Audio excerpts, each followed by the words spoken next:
know I'm getting into turbulent waters with this topic, but there's a lot I have to say about this. I'm gonna be dropping a second video in tandem with this calling out toxic shippers, so if you think I'm giving a pass to those clowns, don't worry, I'm coming for them next. Hit the like and subscribe button so you can be notified when that drops.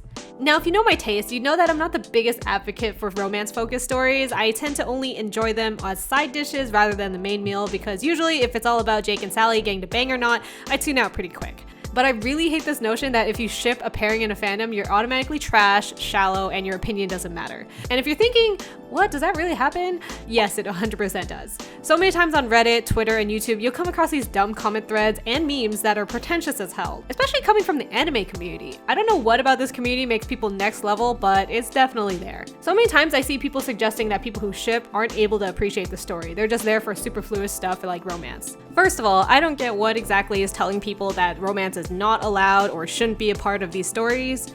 Really strange to me. Like, I feel that's probably one of the most universal themes that all kids growing into adulthood experience in some shape or form. So people saying that it doesn't belong in shonen or seinen or whatever, What?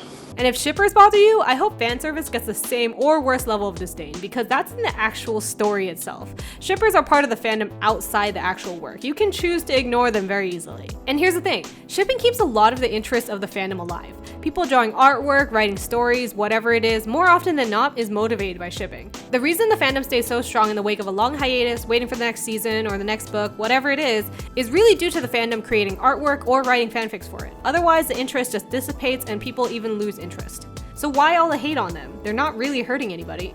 Sometimes I always have to ask the question to these people, why does it bother you so much that people ship certain characters together or not? If you don't like a certain ship, scroll past. If you don't like the hot takes that someone's posting about it, mute and move on. It's really not that hard. Because at the end of the day, shipping is one of the easiest ways for fans to inhabit the space, and it's a great way for people to connect to each other about a shared interest. It's also how a lot of people become a part of the community. That's why we watch movies with friends, that's why we find forums online about our favorite books. We want to engage with these ideas and stories we've consumed and connect to each other about it. With books or shows that have a really tightly wound plot and structure, or it's just so open that the plot can go in a multitude of different directions, sometimes you just don't want to theorize about what happens next. Sometimes you just want to go on the journey that the creator is laying out for you. Like with Attack on Titan, for example, apart from shipping, the only other way you can inhabit the space is to theorize how it could end or where you'd like it to go. But even for super fans like myself, I refused to engage with any of that before the ending was released because I don't want any fan theories messing with my expectations, and it turns out that was definitely the smart move to make. Shipping I could do though, that I could do.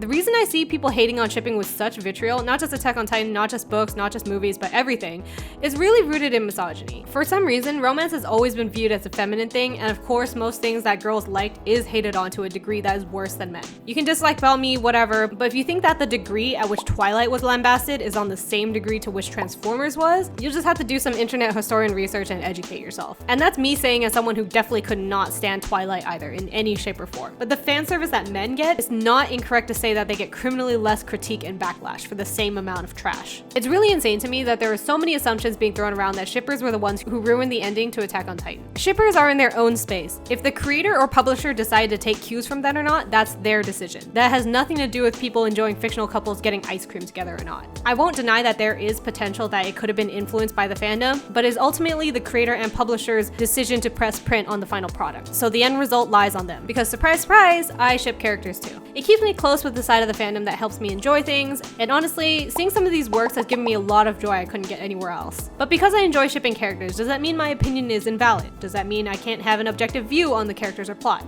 No. And to have that valid opinion, does that mean I have to shed my feelings for the ships I do care about? No. I should be able to feel what I feel and voice my grievances without getting dismissed like that.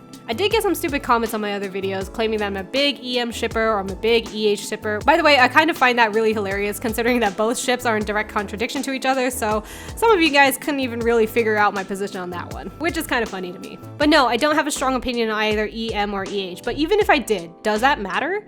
To prove my point, let's take an example that I actually do care about, because it's not going to work with ships I don't care about. Levi and ERWIN, hanji and moblit. Both, in my opinion, lost their other halves during the events of Midnight Sun. As a hardcore shipper of both these pairings, would I have wanted them to survive? Answer's no. ERWIN and moblit had to die. Their deaths were just too powerful to take away. You'd think that it'd be every shipper's dream that their characters live happily ever after, but no, that's not the case. At least not for me. What I choose is Wendy Williams. Death to all of them. If Levi got to live a quiet life with Erwin, or Hanji and Moblit would be able to explore the world together, while it would be wonderful headcanon, it would be terrible for the story.